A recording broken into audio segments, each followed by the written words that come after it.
All right, so today we're going to talk about the fight, flight, freeze, and fawn response. These are what are known as responses to threat that our body and our mind go through when we are in either an environment that is really threatening or that we perceive to be threatening. So we're going to go into these, and I think you're going to learn a lot about all four of them. Learn about these concepts, but not only about the concepts themselves, but also about yourself. I'm sure you'll see yourself in this, but also other people. And this is even more powerful when you start learning to see other people and how they interact and how they act in the world. And you can see not only their trauma, but also the difficulties that they're going through. And maybe it gives you a little bit of a sense of compassion for other people when you see them this way. So this is powerful stuff. I'm gonna create slides for us here so that it's very well organized so that it really sinks in. Prepare to learn a little bit. All right, this is going to be cool. It's going to be fun. I'll make sure that we have some stories along the way, that there's some jokes that there's some jokes along the way, but also that we're getting some really good solid information. That's what it's all about, right? So if you don't know who I am, my name is Arnold Joseph Lescano, and I help people with anxiety, social anxiety, and also trauma-based anxiety to release their bodily tensions and change their attitudes from the inside out using the body-mind connection, specifically bioenergetic analysis therapy and those type of exercises that produce really good results, not only in your body, but also in your mind. So that's why I'm going to go into this topic right here, which I love a lot, the fight, flight, freeze, and fawn response. And what we're going to do is we're going to talk about it in the natural way, in the healthy way first. Each one of them. How is it? This is a healthy, normal, cool response that our body and our mind just naturally do. It's so amazing, our body-mind connection. What just happens automatically, right? And then there's also when it becomes chronic. When it becomes chronic and it becomes neurotic and it becomes a problem in our lives and it causes the anxiety and the trauma and responses that we don't want to have, and then we're feeling it inside. So we'll talk about that too, what each one of these looks like. What's going on inside, but then also we'll give some funny examples and some stories as well. Okay, so let me pull up these slides. All right, cool. So we're gonna go right into the fight response. The fight response, right? So the fight response is healthy in the way that it's good for our protection and our defense, right? If something happens, we want to be ready to fight, and the fight response activates when there is a perceivable threat or a real threat. Let's say like an animal is coming and we need to fight that animal, right? We could just yell at it or something like that. And it's crucial for our survival in the wild, but also in regular day life. In regular day life, like standing up for yourself. Sometimes you have to fight. Sometimes you have to be able to say no in a very solid way. That's almost like a solid fight response, being like, no. Say no. Also, in the healthy sense, there is an increased energy and also an increased focus during this time. We have the adrenaline that floods the body. There's cortisol that comes in, right? It's the stress response. And it increases our strength and also our focus. Like our eyes dilate. There's a lot of things that happen just automatically when we're in this fight response. And this can be critical in crucial situations where we need immediate action, where we just have to go, or we just gotta fight, or we gotta do something to protect ourselves. And a funny example is if you've seen those shows where they do like pranks, where they do pranks on people, like a Halloween one where somebody's pretending to be a scarecrow and they're sitting on the porch, right? And the guy comes to do their trick or treating or whatnot, and the guy goes wah. And if I can find one, I'll find one where it's hilarious because the guy goes wah, and then somebody just gets punched in the face. So that's a fight response. You just see the danger and you just go and you attack, right? And many times, if the perceived threat is smaller than you, or your body and your mind just on its own know that it's just like, oh man, I can actually protect myself from this and fight it off, then your body just fights and goes into that fight response, okay? But it does become unhealthy and chronic when it happens way too much. And let's say it says chronic aggression. That's when it becomes chronic aggression, When the fight response is triggered too frequently or for prolonged periods, it can lead to persistent aggression, anger issues, and conflict in relationships. And this is true. A lot of people have anger issues. They're always on edge. They're always ready to fight. You know, they always have somebody that they need to fight, or they're angry about something. You probably know people like this. So now you can think when you see them, it's just like, oh man, that guy's just like in a chronic aggression. He's in a fight response constantly. There's also hypervigilance and tension. The body remains in a constant state of tension. This is what I help a lot of people with, right? The constant state of tension that sometimes they don't even realize, right? And sometimes they do, and they just don't know what to do about it. So this is what I help people with. And it leads to muscle tightness, and it can lead to headaches and cardiovascular issues due to prolonged stress response. Definitely true. I do remember I met this kid. I forgot his name, but he was a little African American boy that I was helping out in a camp program.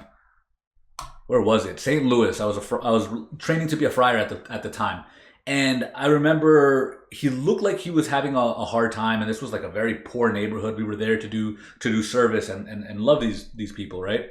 And I tapped him on the back one time. Like, he did a good job. He drew something, and I was like, whoa, that's really cool, man. Good job. And I just like tapped him on the back. I was like, dude, that's awesome. He gets up and he says, yo, get the fuck off me, and lifts up his hand. And I don't know how old he was. He was probably like 8 or 9. But I'm just like, dude, good job, man. Get the fuck off me. He was about to fight me. Like, that's this. That's the hypervigilance and tension and the chronic aggression. And it's very sad. It's very sad. I don't know what his traumatic experience was and how he is now, but I'm sure there's a lot of anger issues that he's going to have to work through. And I'm sure his body is super tight in response to everything that he went through. So let's go over into the next one. So a healthy flight response is for escaping danger.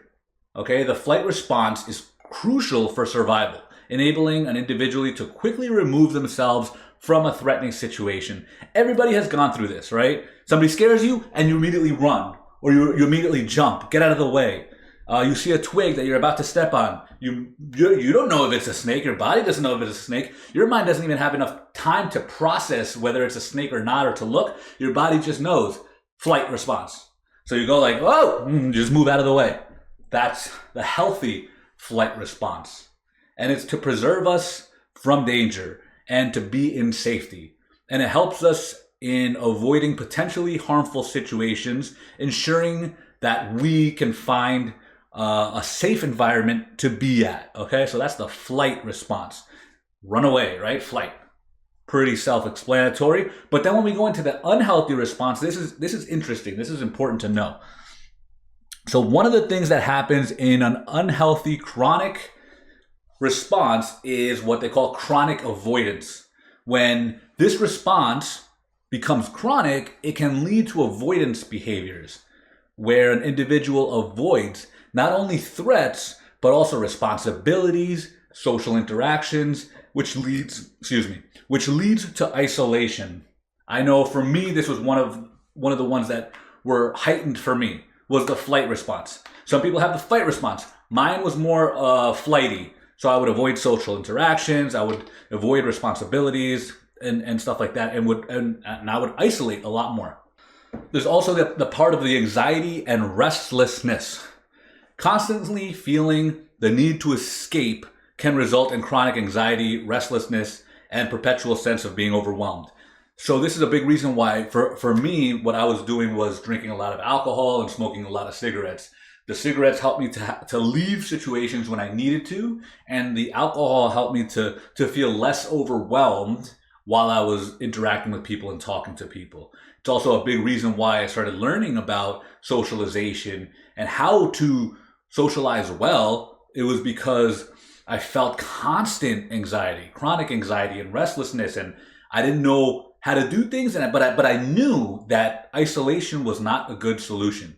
That this was not going to help me to be healthy. It's not going to help me to be a person of standing. It's not going to help me be a person that supports other people, that helps the world, that leads a good life, that can have a good family, that can be financially free, all this type of stuff, that has good friendship. So I knew I had to do something about it, and that's why I started learning this, and I just got further and deeper into it, which thank God I did, because I was able to transform myself, but also now I'm helping so many other people, right? So a healthy person in this flight response is that person who runs out of a burning building, or like jumps out of the way when they see a little twig on the road. It's fine. That's healthy, An unhealthy response is an individual who avoids social situations or responsibilities due to the pervasive anxiety. And they're isolated and they're unfulfilled and they never reach their potential, right? So many people have a lot of potential, but because of the traumatic experience that they have, they avoid. They avoid their greatness. They avoid responsibility. They avoid social situations, right?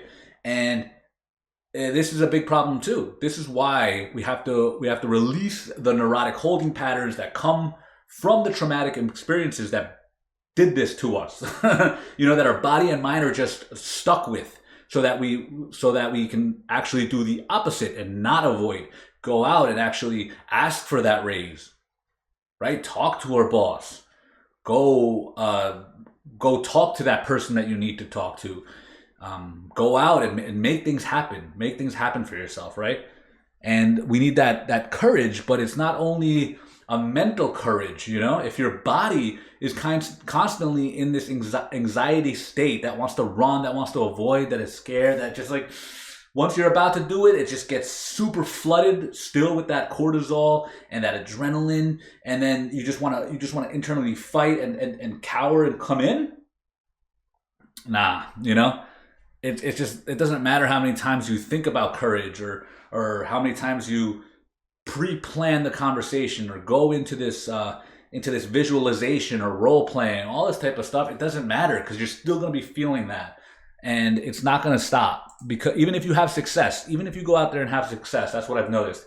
It's just like every single time I have to take responsibility or have a critical conversation, I'm just feeling it, and it's just like, oh man, it hurts, and it's just like I'd rather just isolate or drink away my problems, right? So not healthy. That's the not healthy way. All right, cool. So let's go into the next one, the freeze response. You probably know this one a little bit as well. The healthy response in the freeze response is a momentary pause. The freeze response allows for a momentary pause to assess a situation, which can be vital for making better decisions in the face of danger. It also adds that chameleon effect where you're invisible to threats. By standing still, an individual or an animal can avoid detection by predators or aggressors. And you can see this when a deer stands still. If you go hunting or whatever, a deer hears you and then they'll just stand still and just look around. Or you can see like little squirrels or whatever else you see around, rabbits or whatnot. They will do this quite often. Just stay still, right? That's the freeze response. And it is a healthy response for us too when something happens to pause, and our body normally goes into this vigilant state. Things happen within our body, within our mind chemistry, within our thought patterns, the whole thing, so that we can just be very ready. And this is a way of being very vigilant, but sometimes it also does the opposite, where it just like stops everything, even your breathing, everything. So that you can just protect yourself. They say that to do this, I don't know which type of bear, so don't quote me on this, but if there's some type of bear, they say just go into the freeze response. And they'll sniff you or whatever, and go away. All right, so that's examples, right? But when does it become unhealthy and chronic? They call it chronic immobilization. In a chronic state, the freeze response can lead to feelings of helplessness, depression, and an inability to take action even when necessary. This is where a lot of us stand, in a place of isolation, depression, feeling helpless, don't know what to do, can't take action. Sometimes we dissociate. That's the next one, dissociation. Persistent freezing can result in dissociation when an individual feels disconnected from their body or reality, impairing their ability to engage with life fully. In bioenergetics, we have different character styles, right? Character analysis and stuff like that. And this one would be like the schizoid character that just flies off into their own world a lot in their mind, right? Dissociation. Because of traumatic experiences that happen, they've gotten used to being like, all right, I'm just gonna go into my mental world. You know, this does happen, sadly, in an unhealthy way due to traumatic experiences. And this one's a really tough one. This one is where maybe a parent is physically or sexually like just hurting a child, right? And the child, because the child has nothing to do, they can't fight back, they can't run away, then they just stay there in this freeze response. And the only thing that they can do is dissociate in their mind. This is really sad, right? They're just there, they're stuck. And actually I had a little bit of this in my past. If you know my story, it wasn't as awful as others, but I'm not trying to minimize my story. It was just like, no, I had this where I was just getting beat up by my parent, and just I had to even lie that I did do the thing that I was getting my butt whooped for, thinking that would stop, you know? And at that point, you have nothing that you can do as a little kid, right? So you go into this freeze response and you go and you dissociate. Man, there's a lot that goes on in here. A lot of anger, a lot of tightness, a lot of emotions that don't get really brought up or released. A lot of sadness, a lot of anger. So I help a lot of people in this too. The freeze response is huge, and it gets chronically tight in our muscles. And the thing with the dissociation that happens here is that you really don't feel it. So Alexander Lowen called these dead zones in people's body. Some people don't even know how tight they are, you know, or how they're walking in a way that's strange, based on really tight muscles that they never get to never get to release, or they don't know that they need to release it, or they don't know how. I don't know. I don't know, because I learned this stuff. I just see it and know it, you know. But other people, I guess they don't, and that's why I'm sharing it. But that's the sad part about the freeze response. Many people don't know that they're in a freeze response, and they are like a deer that stands still to avoid danger and predator. And you can see this a lot in people's eyes. Some people have like their eyes are frozen, like they're just frozen. Like, man, how do I say it? Like sometimes they're like frozen in like an anxiety. Like they're just frozen, and it's just like, man, it's so like intense. Or you could see like they're dissociating. There's also that, and sometimes I wonder if it's just medication, that people are on medication, and that's why they're just like, I don't know if it's like, are they even there? You know, I don't know if it's that, or if it's just like a chronic muscular tension around their eyes that also cause that.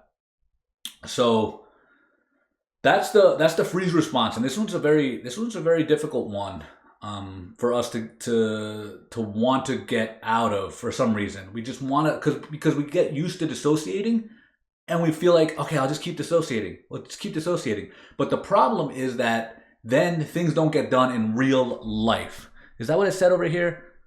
Inability to take action even when necessary. Yeah, you have to do things in real life, right? It's just like, man, you can dissociate and build these castles in the sky and stuff like that, but then you're not doing the stuff that you need to do in life. A lot of people actually go into like video games and stuff like that and create this fake world and this video game character and all that type of stuff, and then their life is a mess, and they don't know what steps to take. What plans do they have to actually pay rent or move out of their parents' house and stuff like that, you know?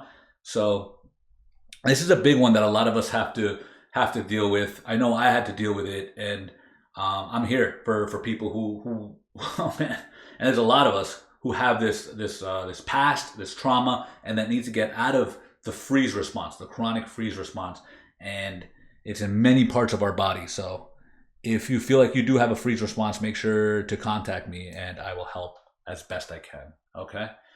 The other one is a big common one too. It's the fawn response. And this one in a healthy environment and healthy social environment creates social harmony. The fawn response helps in maintaining peace and social harmony by being cooperative and understanding, which can be crucial in communal living. And more than that, it also is like a social hierarchy. You see that in like a pecking order, or like these animals that groom the higher people in the pecking order or whatever. You know, like baboons or whatever. It's just like there's like the alpha male, right? And then the other ones will come and they'll like groom that, and it just creates a social harmony, a cooperation, and it also creates conflict resolution because it enables individuals to de-escalate potentially violent or hostile situations through appeasement and negotiation. There's a negotiation that happens. It's like, okay, all right, you are the boss, I am the employee. I have 3 people that work under me. You tell me what you need, big vision, you know, and I tell them specifics of what you need to do. And it just keeps things in peace. Everybody knows where they're at, and it's social harmony. It's just like, okay, I know that there's somebody that I have to respond to, something like that, right? But it becomes unhealthy when you see this in people who are big people pleasers, let's say.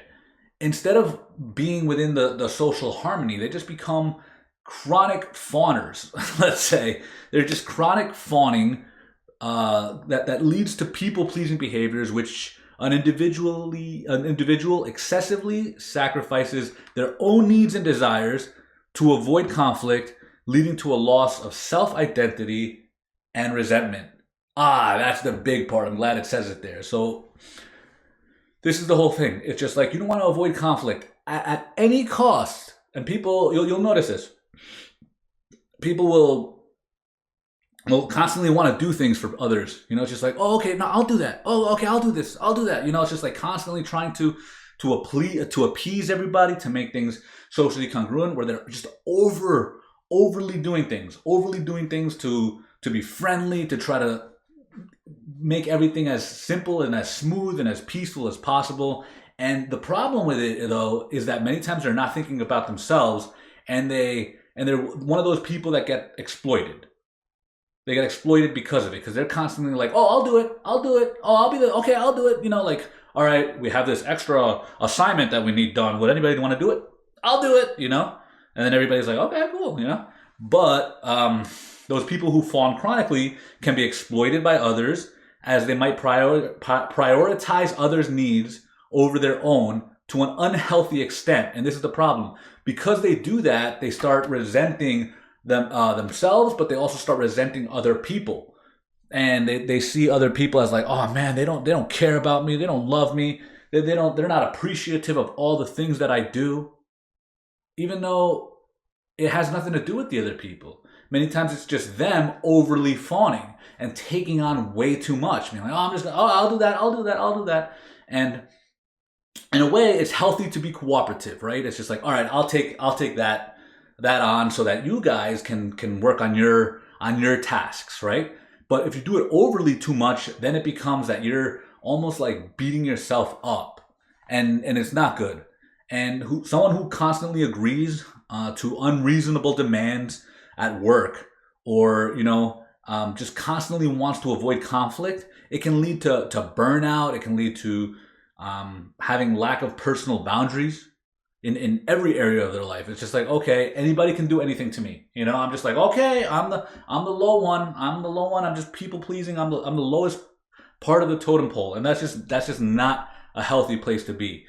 You have to care about yourself and see that, all right, you know what, I can stand on my own 2 feet. I don't need to appease and please everybody. And this is another one also that needs to be worked on, and heavily worked on by a lot of people. So I don't want to go too into each one, how to work on each one. I've been kind of trying to stop myself from doing that, just talking about the actual healthy sides, unhealthy sides, and little examples of each one. Okay, so let's go into the overall summary then. In a healthy state, the fight, flight, freeze, and fawn response are essential survival mechanisms that help protect us from immediate danger and facilitate adaptive behavior in stressful situations. However, when these responses become chronic, often due to trauma, they can lead to various physical and emotional issues, including chronic anxiety, muscular tension, avoidance behaviors, and interpersonal difficulties. Recognizing and addressing these patterns is crucial for mental and physical well-being. I would also say for social well-being and financial well-being as well, all of these. So if you see yourself in any one of these or multiple of them, just notice, all right, that's where I've been. That's sometimes where I want to go. Just naturally be like, oh, okay, I want to be a people pleaser at all times. It's like, okay, there's gonna be a little bit of transformation that you're gonna need to go in order to not always do that. If you do it in a healthy way, that's fine. But if you do it in a way that now you're feeling resentful, that you notice that, oh man, yeah, I take on way too much, just notice it. Right now, just notice it and know that there is some growth that's available for you. There's grace here. There's an opportunity to grow. There's an opportunity to heal, which is okay. We're all on the healing journey. So it's okay that something here has aligned well with your reality, with your explanation, or maybe you're always angry and you want to fight all the time. Okay, all right, just notice that and know that there is a way to resolve it, to heal from it, and that you're not alone, that there's many people that deal with every single one of these. And I think for myself, I could see myself really big in 3 of them.